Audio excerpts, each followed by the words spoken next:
The sun is rising over Lake San Polok in the Philippines. And another busy day begins for Lily Brule.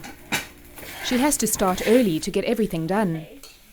With her husband working overseas, she's raising her 4 children on her own. My husband decided to go abroad in the year 1998. He went to Riyadh, Saudi Arabia, and my husband told me to stop working and take good care of the children. Lily's husband is one of an estimated 10 million Filipinos who have left the country to look for better job opportunities. Each year, these migrant workers send more than $20 billion back home. Their families who are left behind survive on these remittances. It's a flow of money that is vital for the economy, but very little of it is saved or invested. On top of that, millions of people, like Lily, decided to stop working once their family member got a job overseas, because in the Philippines they could earn very little themselves. So they now depend solely on this money from abroad. But on average, each migrant sends back just $200 a month. And for most families, this is not enough. I have to pay the bills, I have to pay everything. And then afterwards, I don't have enough money. So I was thinking, this is the only money I have. How can I stretch this? I have 4 children and I'm doing nothing. So Lily decided to do something. She discovered a financial literacy training program aimed at helping families of migrant workers.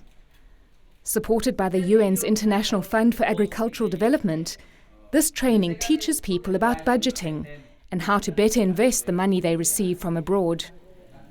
For Lily, this knowledge was life-changing.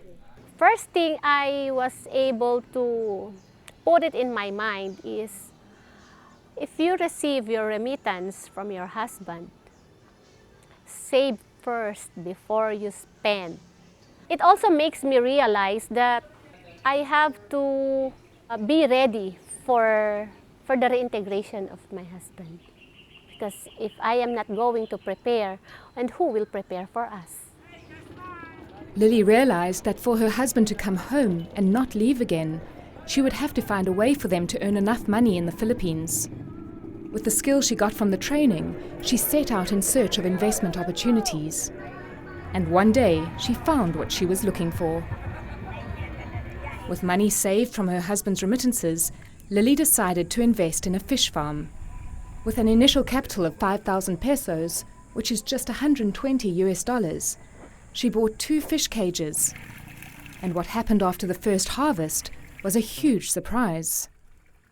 The money that my husband sends me is 22,000. And I gained 30,000 from the fish cages. I told myself, oh, it's a lot of money.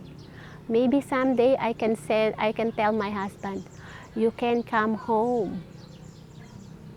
Less than a year later, Lily has 23 cages and is running a successful business. She's also providing jobs to others in the community.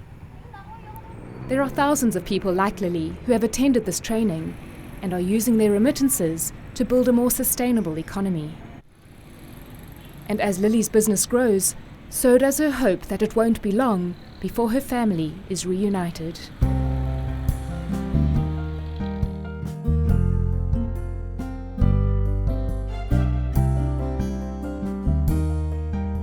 We are seeing that there's much more interest among the other provinces to replicate and mainstream the effort, because we see that it's possible that you have resource sharing and making private-public partnership really concrete in terms of rural development.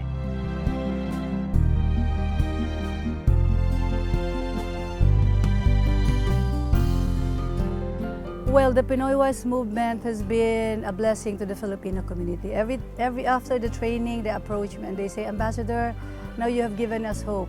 With the help of the Ministry of Labor and the IFAD then, we're able to launch it, and now other ambassadors of Philippine embassies and ambassadors of other Asian origin countries are approaching me on how they can also avail of this movement. We hope that moving forward, we can reach more people, we can have more households helped, and we can have rural development more concretely done here in the Philippines.